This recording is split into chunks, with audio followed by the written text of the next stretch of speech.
எல்லாருக்கும் வணக்கம்.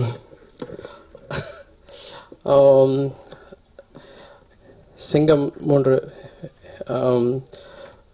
ஹரி அவர்களோட நான் ஒர்க் பண்ணுற கடைசியில் ஒரு 12 வருஷம் கழிச்சு ஒர்க் பண்ணுறேன்னா, அருளுக்கு அப்புறம் முதல்ல போலீஸ் ஜானர் சாமி காக்கா காக்கா ஒரே வருஷத்தில் 2003 வந்தது. அதுக்கப்புறம் எனக்கு நிறைய போலீஸ் படம்னாலே எல்லா டைரக்டர்ஸும் வந்து அவங்களோட கதையை சொல்லுவாங்க. அந்த மாதிரி அதுக்கு ஒரு காரணம் வந்து அவருடைய சாமி, எஸ்பெஷலி ஃபஸ்ட்டு கமர்ஷியல் படம் எனக்கு. ஸோ அண்டு இந்த படம் சிங்கம் 3 ஏற்கனவே 2 சீக்குவலும் பெரிய வெற்றி பெற்ற படங்கள். ஸோ இந்த படத்தில் வந்து அவர் எங்கிட்ட வரும்போது வாட் ஐ ஃபெல்ட், எனக்கு இன்னும் பொறுப்பு ரொம்ப அதிகமாக இருந்தது. இந்த குறிப்பாக விசேஷமான ஒரு விஷயம் என்னென்ன சொல்லலாம்னா, இதில் இது வரைக்கும் நான் பாடல்கள் மியூசிக் பண்ணியிருந்தேன். இந்த படத்தில் விவேகா, பா விஜய், தாமரை அருமையான பாடல்கள் எழுதியிருக்காங்க. ஆனால் முதல்ல ஹரி இந்த படத்தில் என்னை ஒரு பாடலாசிரியர் ஆகிட்டார். அது யாருக்கும் தெரியாத விஷயம். ஏன்னா ஒரு சுச்சுவேஷனில் 2 நாளில் ஒரு பாட்டு வேணும்னாரு. டியூன் கொடுத்தாச்சு, பட் லிரிக்கு எல்லாரும் பாடலாசிரியர்களும் பிஸியாக இருந்தாங்க. வாங்க நம்ம 2 பேரும் உட்காந்து எழுதிடலான்னாரு. ஐயோ அது பெரிய வேலையாச்சே, அது பாட்டு செக் பண்ணுறதுக்கே நான் 1 வாரம் எடுப்பேன், எழுதுறது 2 நாளில்.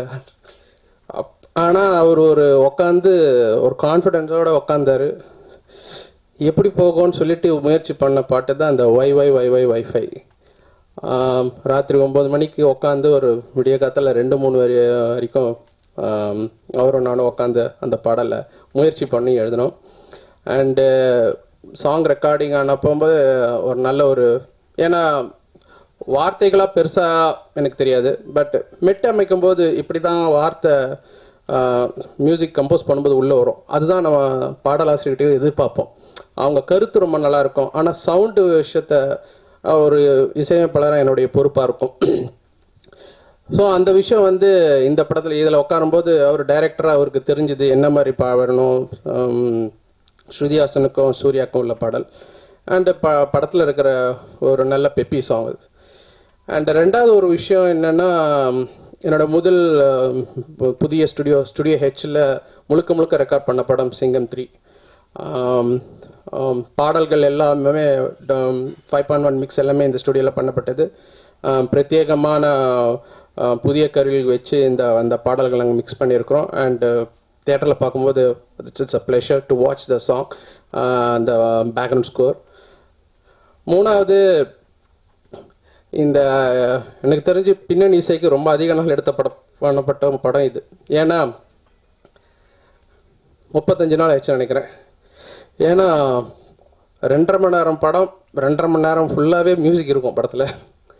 அண்டு எப்படின்னா, நான் படம் ஃபஸ்ட்டு பின்னணி இசைக்காக நான் படத்தை பார்க்கும்போதே நான் பார்க்கும்போது எனக்கு ஒரு ஃபீல் பண்ணது என்னென்னா, நான் என் மியூசிக் டைரக்டர் ஒரு படத்தை பார்க்கும்போது எங்கெங்கெல்லாம் தொய்வு இருக்கோ அந்த இடத்துல ஒரு கூடுதல் கவனம் செலுத்தி மக்களை வந்து அந்த ஒரு தொய்வு இல்லாமல் கொண்டு போக வேண்டியது. அங்கே தொய்வு ஃபீல் பண்ணாங்கன்னா அது நான் தப்பு பண்ணிட்டேன்னு அர்த்தம். ஏன்னா 11th பேட்ஸ்மேன் மாதிரி. ஆனால் இவர் படம் பார்க்கும்போது பின்னணி இசையே தேவையில்லை, ஏன்னா படமாகவே அவ்வளோ விறுவிறுப்பாக இருந்தது. இல்லை சார், நீங்கள் அப்படிலாம் எடுத்துடாதீங்க, பேக்ரவுண்ட் ஸ்கோர் நீங்கள் அது விட்றாதீங்க, அது டெஃபினட்டாக வேணும்.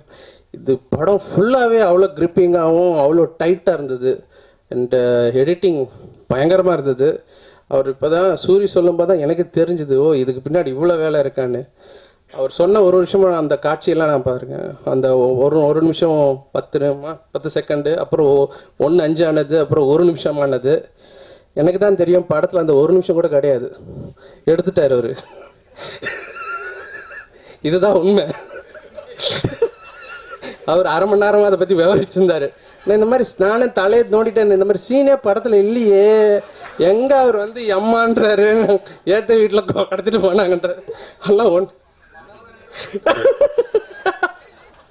அவர் உண்மையானுமே அந்த 1 நிமிஷத்தில் 1 செகண்ட் கூட கிடையாது. ஸோ ஐ திங்க் நம்மளாம் பாட்டு பண்ணிவிட்டு அப்புறம் உக்காந்துட்டு தான் எங்கே என்ன பண்ணலாம் ட்ரிம் பண்ணலான்னு யோசிப்போம். அவர் ஷூட் பண்ணும்போதில் எழுதும்போதே அவர் ட்ரிம் பண்ணி தான் I think when he writes the script அவர் அந்த மாதிரி ஒரு டைரக்டர். அண்ட் ரொம்ப ஒத்துக்க வேண்டிய ஒரு விஷயம், நான் ஒரு சாங் பண்ணிவிட்டு ஒரு கிட்டத்தட்ட ஷூட்லாம் பண்ணிவிட்டு ஒரு 5 மாதம் 6 மாதம் கழிச்சா ஃபைனல் மிக்ஸில் உட்காருவேன். இந்த உங்களுக்கு சிடி மாஸ்டர் கொடுக்கும்போது எல்லா பாட்டையும் ஒன்றா கேட்டு அப்போ தான் நானே ஒரு ஜட்ஜ்மெண்ட்க்கு வருவேன். போய் இந்த இன்ஸ்ட்ருமெண்ட் ஏன் தேவையில்லாமல் பண்ணியிருக்கிறோம், இது எடுத்துலாமே, இந்த விஷயம் வந்து டிஸ்டர்ப் பண்ணுது, இது வார்த்தையை கெடுக்குது அப்படின்னு சொல்லிட்டு வருவேன். அவர்கிட்ட போனோன்னே அவர் வருவார், ஐயோ எனக்கு அது வேணும், நீங்கள் அதெல்லாம் எடுக்காதீங்க, வேணா சேர்க்கறது வேணால் சேர்த்துக்கோங்க, எதுவும் எடுக்காதீங்கன்னு வருவார். அப்புறம் அவ்வளோ ஞாபகம் வச்சுருப்பார் எல்லா இன்ஸ்ட்ருமெண்ட்ஸையும். அண்டு ஸோ இது ஒரு மிகப்பெரிய ஒரு புதிய ஒரு அனுபவத்தை எனக்கு கொடுத்தது. அண்டு டெஃபினெட்லி ஒரு மனசுலேருந்து சொல்கிற ஒரு விஷயம், இது வந்து ஒரு எல்லா சினிமா கோயர்ஸுக்கும் அப்புறம் ஒரு பொழுதுபோக்கு அது மட்டும் இல்லை, இந்த கட்டத்துக்கு ரொம்ப தேவையான ஒரு விஷயம். ஒரு காவல்துறை அதிகாரி எப்படி இருக்கணுன்றது இந்த படத்தில் அப்படி சொல்லியிருக்கிறார். Hats off to you. So இந்த படம் வந்து கண்டிப்பாக வந்து வெற்றியெல்லாம் தாண்டி ஒரு ரொம்ப கண்ணியமான படமாக இருக்கிறதுல எந்த ஒரு சந்தேகமும் இல்லை. நன்றி. தேங்க்யூ.